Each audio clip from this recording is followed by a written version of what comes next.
Complete pagpapaputi routine. Sir Lawrence, pag umiinom ako ng glutathione, lalo kong umiitim. Ito ang pinakamahalaga mga kamuka. Lahat ng nagpapaputi, Pambansang Ginipig, Sir Lawrence ang galing. Basta honest, real sa'yo ay sasabihin. Pambansang Ginipig, sa kanya ang hihiling. Basta produktong sabi, lahat ay PPN. Hi mga kamuka, tayo po'y nagbabalik. Ako po si Sir Lawrence, ang inyong pambansang human guinea pig. Heart, heart! Every time nga po na may nakakamit tayo in person, may mga nakakausap tayo, ang lagi nyo pong tinatanong sa akin, ano ang mga ginagamit mong produkto? Bakit ang puti-puti mo? Para nga po mas mapadali ang lahat, ito nga po, ililink ko na lang, isisend ko na lang. Kaya kung nanonood kayo ngayon, ibig sabihin na sendan ko kayo nito.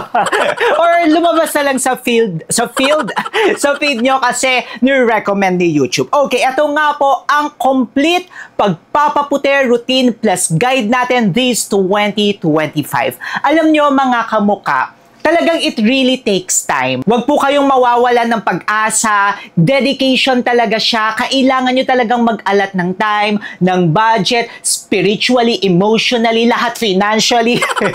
And naniniwala nga rin po tayo dito sa ating channel na walang miracle product. Walang isang product lang tapos puputi ka na ng bonggang-bongga. It must be combination of different products. Yes, totoo yan mga kamuka. Kasi each product nga po may tina-target yan at i-explain ko po yan sa inyo further. Dahil nga po ito ay combination of different products, hahatiin po natin yan sa dalawa. Hatiin nyo ang katawan ko. Charis.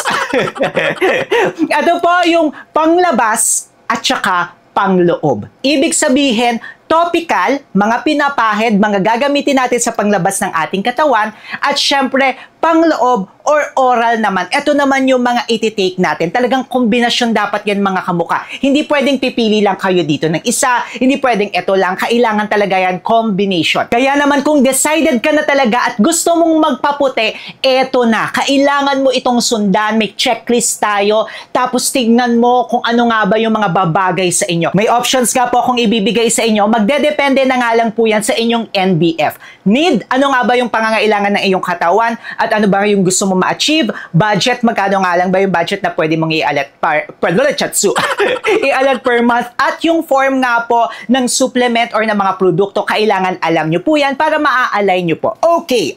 Simulan na nga po natin. Start po tayo sa pangloob or oral. Opo mga kamuka, mahalaga na mag-oral supplement nga po tayo para po yan sa pagpapaputi and at the same time, para po yan sa pangangatawan natin or ating immune system or overall health po natin. Kung gusto po natin magpaputi, kailangan po natin mag-focus sa glutathione. Kasi glutathione po ang may mga backup na mga studies na pwede po tayong pumuti. Pero again ha, hindi lamang po pagpapaputi ang sole focus ng glutathione. Ang glutathione po, it's an antioxidant na lumalaban po yan sa mga free radicals, oxidative stress ng ating katawan. Kaya perfect na perfect po yan. Maganda rin po yan para sa ating liver at para sa ating kidney. Ako po, more than 10 years na po akong nagtitake ng glutathione. And kung gusto nyo nga pong kamustahin yung ating liver at kidney, meron po tayong separate video niyan. May papakita na lang po natin yan dito sa description box sa baba. I-click nyo na lang po kung gusto nyo pong makita kung kamusta yung aking kidney at liver after 10 years. Para nga po sa glutathione, maraming forms of glutathione.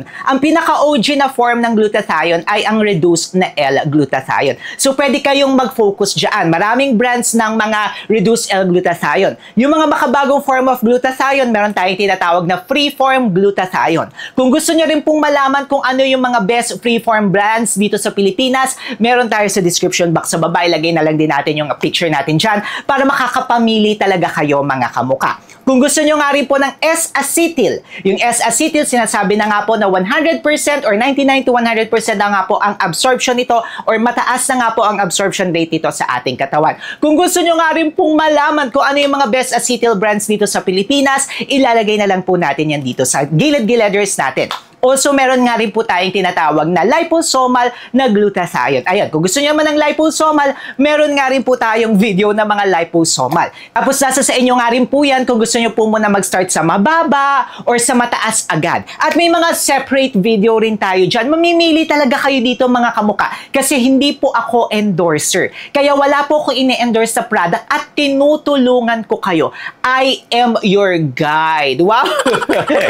Then after that, kailangan nga rin po natin mga kamuka ng booster. At ang pinakamagandang booster according sa mga studies ay ang vitamin C. Ang vitamin C po, maganda po yan para mapabilis ang absorption ng glutathione, ng collagen sa ating katawan at maganda po ito para sa ating immune system. Nasa sa inyo po yan mga kamuka kung magtitake po kayo ng ascorbic acid, sodium ascorbate, pero ako po personally, I love grapeseed. Grapeseed extract po ang aking alternative or substitute sa vitamin C. Pero always ask your doctor pa rin po, no? Kung gusto nyo pong makakita na naman ng mga videos about vitamin C, meron po tayo dyan. And yung favorite ko po na grapeseed, eto, ipapakita rin natin niya. Ay, maganda yan mga kamuka kasi nga po para sa ating immune system at para mapabilis ang absorption ng glutathione sa ating katawan.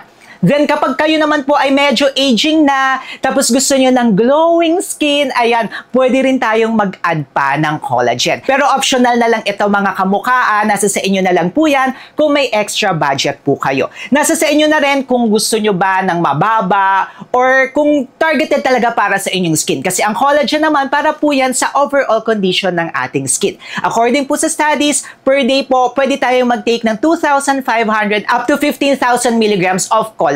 Kayo rin po ang mamimili niyan mga kamuka. Pero kung below 2,500, let's say for example 500, 700 milligrams, 1,000 milligrams, tapos isasabay nyo lang po with glutathione, okay po siya mga kamuka. Kasi maganda po yan para sa hydration and moisture ng ating skin. And para nga po sa mga magaganda rin na collagen brand, maglalagay na naman tayo ng mga videos dyan, kayo po ang mamimili mga kamuka. Magdedepende nga po yan sa need, budget, at form na gusto nyo. Basically, yan nga po yung ating oral or pangloob mga kamuka. Pero, hindi pwede na doon na lang tayo magsistop. Kasi kailangan nga rin po natin ng topical. Kailangan nga rin po natin mapangalagaan yung panglabas natin. Kaya marami rin nagsasabi na, Sir Lawrence, pag umiinom ako ng glutathione, lalo kong umiitim. Eh di malamang nagpapaaraw ka. Charis. Kaya nga kailangan nating pangalagaan or kung gusto nyo talagang pumuti ng bonggang-bongga. Okay, eto nga po ang inyong susundan. Unang-una sa lahat, kailangan nyo pong gumamit ng whitening soap.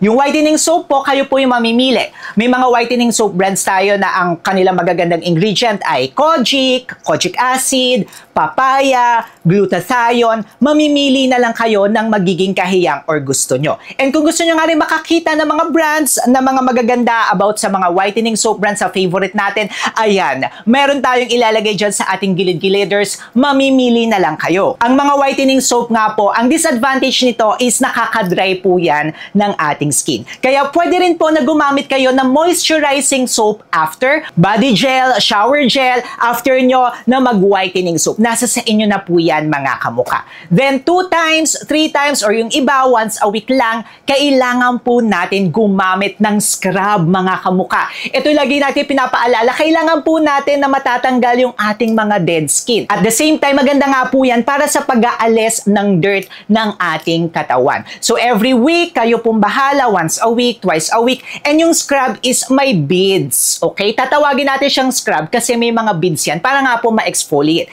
And kung gusto nyo pong malaman kung ano nga rin ba yung mga favorite natin na mga scrub brands, eto na naman siya mga kamuka. Ipapakita na natin sa inyo. Tapos i-click nyo na lang yan. Pati sa ating comment section, naka-pin comment na yan. Papanoorin nyo na lang yan isa-isa. Kayo na po ang bahala. Gumagawa na po ako ng listahan para mas mapadali talaga ang pagpili nyo at panonood nyo. Comfort ba, kumbaga.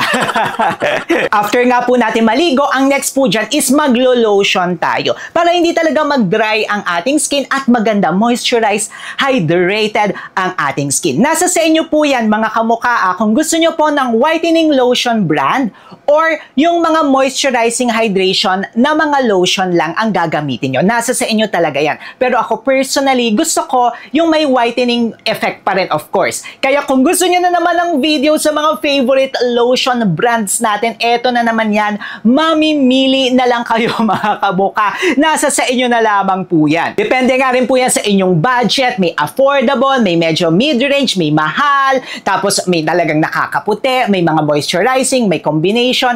Talagang mga kamuka, mamimili kayo. Depende po yan sa inyong kagustuhan. Then ito ang pinakamahalaga mga kamuka. Lahat ng nagpapaputi, ang ating kalaban po talaga ay ang araw.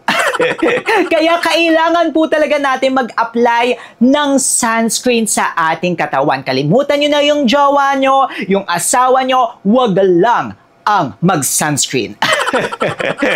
And kung gusto nyo nga pong malaman kung ano yung mga best sunscreen brands natin dito sa Pilipinas, maglalagay po tayo niyan dito sa ating gilid-gileders. And syempre, kailangan po natin mag-reapply every 2 to 4 hours mga kamuka. Lalo na kung lumalabas tayo. Kapag lumalabas tayo, every 2 hours, mag-re-reapply tayo. Tatandaan nyo yan mga kamuka. And ayan nga po ang ating routine. Mamimili na lang kayo dyan mga kamuka. Yes, dedication talaga. Kailangan nyo ng motivation, kailangan nyo ng inspiration para maging okay ang inyong skin. Nasa inyo na ang option.